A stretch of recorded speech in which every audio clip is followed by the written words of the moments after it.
welcome to my channel. Thank you so much for watching this video and viewing it. I hope that this video is relatable and also informative and educational, and I hope that you can learn from this, from my own experience and also from this video. So just wanted to express basically when I broke my leg, how I broke my leg, the whole process of recovery, the pain, the trauma, all of that in this video. In addition to any tips that I basically learned from experience that hopefully would help you. Hopefully you didn't break your leg or your bone, but in case you did, I hope that this video is helpful. I broke my leg in the new year of this year.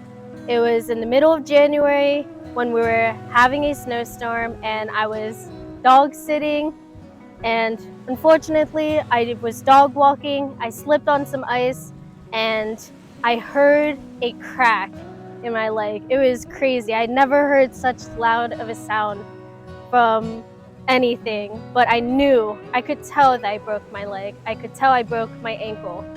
And I basically fell. And I was just laying there and I called the ambulance. Took the ambulance 20 minutes to arrive, but luckily the snow was numbing the pain. When the ambulance arrived, they needed to take the dog from me, and then also they needed to lift me up on a gurney and put me in the ambulance. And basically they cut my clothing, they checked to see if there was any punctures in the skin or any wounds, and there wasn't. It was just really painful. And I went to the closest hospital into the emergency room, and luckily my significant other was also in the ER with me to help me with the pain, to also communicate and contact my family to let them know what happened. And also just my job, the dog sitting client, anyone that would need to know that I broke my leg. So while I was in the ER, they did an x-ray on my leg, and they also did a CT scan, and basically both of those showed what I broke. I broke my tibia and my fibula and part of my joint, and it was a spiral fracture because of how I landed on my leg. I could tell there was a twist. I landed with a twist when I fell. And so from that, they provided a splint to my leg. So then the splint would prevent the bones from moving, prevent my leg from moving, causing me more pain, and also to just stabilize my leg as well. And they just had to lift my leg and just, wrap and add whatever they needed to add for the splint. And it hardened, so it was kind of like a cast. But that was only a temporary solution. What I really needed was surgery. And unfortunately, the hospital that I went to, they didn't take my insurance. So it was the whole situation of trying to find a surgeon that could operate on me, that takes my insurance, and could do it soon.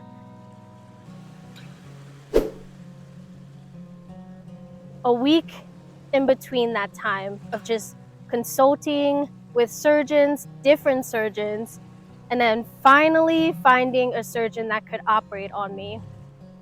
So once that happened, we scheduled when the surgery was going to be, and the surgeon told me ahead of time that he probably wouldn't be able to operate on me until the evening.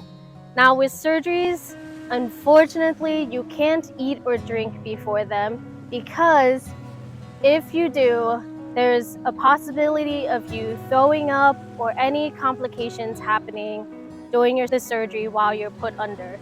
So I had to basically fast while also being in pain.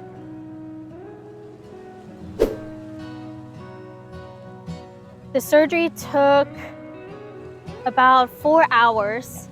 It did go well. I did eventually wake up. but they gave me morphine and gave me a lot of painkillers and medicine.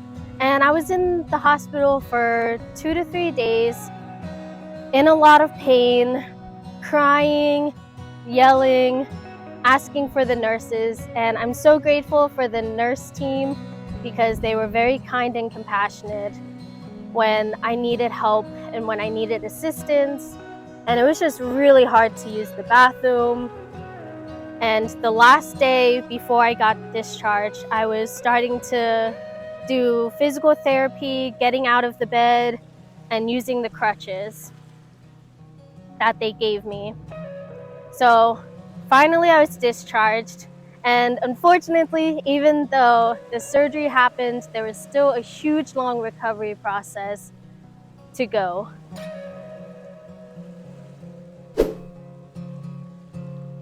So I had an occupational and physical therapist come to my mom's house because I was immobile, I couldn't move, and I couldn't bear weight.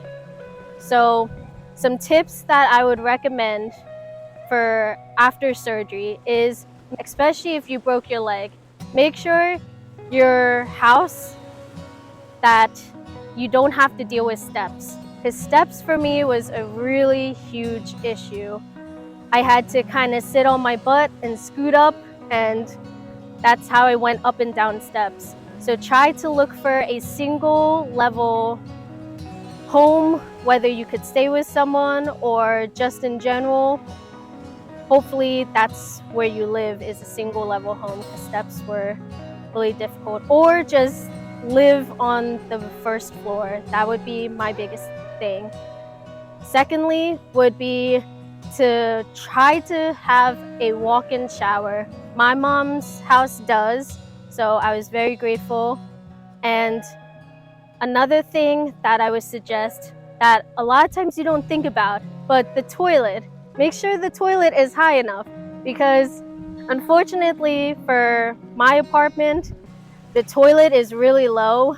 So I knew, in addition to having steps, I knew I wouldn't be able to live there. So I was staying at my mom's, and luckily she had a higher toilet seat, so I didn't have to bend as much, because bending and just standing up and sitting down was so painful. And I also had to use a commode too, and I also brought home a lot of things that the physical therapy from the hospital gave me to use to make the process a little bit easier, so then I'm not having to bend over and reach for things. And my fourth and final point is, and it's the most important too, is make sure you have a caregiver. Make sure you have someone who could take care of you, because trust me, this is going to be the most humbling experience you could ever think of. You're going to need other people's help, because you're not going to be able to do it. You're going to be in so much pain, and you're going to be taking a lot of medication. For the longest time, I was non-weight bearing, and this was probably for about a month after the surgery. I was non-weight bearing, and like I said, it was very humbling. And you have to give yourself a lot of patience and grace during this time, because you don't realize how much you take for granted when you're not able to use or do the same functions that you normally would be before you broke your arm or your leg. For instance, I broke my leg, and just getting up and moving to the kitchen to eat food, or to sit up, or to lift my leg, or to move my feet and my toes, and to walk. It was all something that we just take for granted, but it was a really difficult thing to do at the time. And you have to know and give yourself grace and not be so hard on yourself during the recovery process. Because trust me, I had my fair share of emotions and basically feeling a lot of pain, not just pain, physical pain, but emotional pain too, of missing doing what I love. I'm a very active person, and I missed running, I missed jogging, I missed biking, I missed rock climbing, activities that I would need where I relied on my leg. And it sucked, you know? I had those moments, and luckily I had a good support system, and they were very helpful and encouraging for me, so I could move past those feelings and emotions. But it might take you a little bit longer, or maybe you won't have that same amount of emotion or trauma. So another point that I wanted to say, and trust me, this is also really important, is that there's going to be a lot of follow-ups. And the follow-ups appointments are really important because they're basically, the surgical team is checking out on your leg, seeing how it's recovering, seeing how it's healing. So some of those follow-up appointments are going to be new x-rays that you're going to have to take, and also they're going to take out the stitches that you have, and then they're going to give you some advice and some pointers of how to shower. You're slowly going to be able to bear weight too, and also they'll give you a walking boot for one of your follow-up appointments.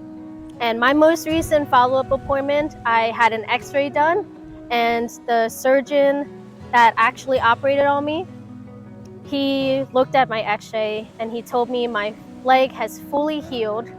So for me personally, it took about 3.5 months for my leg to heal. And from that, he basically said, like, you could start jogging, running, jumping, being more active basically. And I was also doing physical therapy too, and I still am. I do physical therapy about 2 to 3 times a week, and it's been very helpful with building the muscle, building the strength, creating that flexibility in my leg and my ankle and also my foot. And then also helping me to get back into a routine and a groove where I can move normally. However, physical therapy, my advice with physical therapy is you get what you put in. So for me, when I was having the in-home physical therapy, I was doing a lot of the exercises and stretches that she told me to do, and I was doing them pretty consistently too. Like every single day, I would dedicate some time to do these exercises and stretches because I wanted to be able to heal, I wanted to be able to move.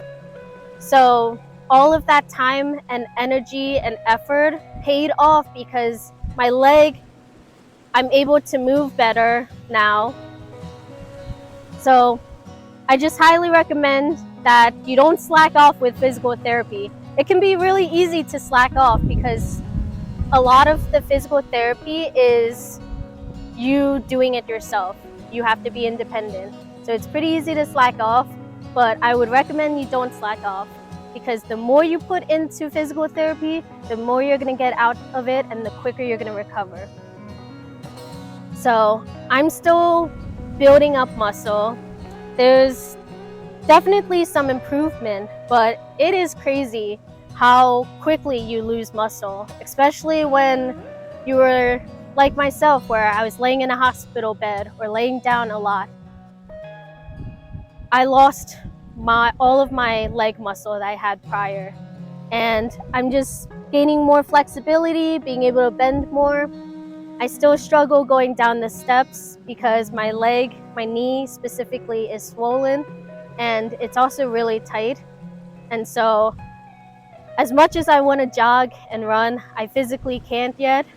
Or I can physically, but emotionally I can't because there's still some pain that I feel when I land on my broken leg or my bad leg. So I just have to build up to that. Another thing about breaking a bone, especially a leg, is that there's going to be some trauma that you're going to have to heal from and overcome. And especially sometimes when I move and when I walk on not flat ground, but where there's like an incline, going down an incline, I still feel that trauma or that fear of slipping or that remembering of me falling and breaking my leg. And that is something that you are going to have to heal from and move past. I discussed it a little bit before, but I do want to really acknowledge that because that's something that has been a big thing for me. I know physically I can do it, but just because physically I can do it doesn't mean that mentally or emotionally I'm ready for it. And that might be the same case for you as well when you're in this recovery journey. So that is all for my video. I hope that these tips were helpful. I hope that my own experience was helpful and that you could learn from it. And if that is the case, please like, comment, and subscribe to my YouTube channel. So thank you so much. Have a great day or night whenever you're watching this. Bye!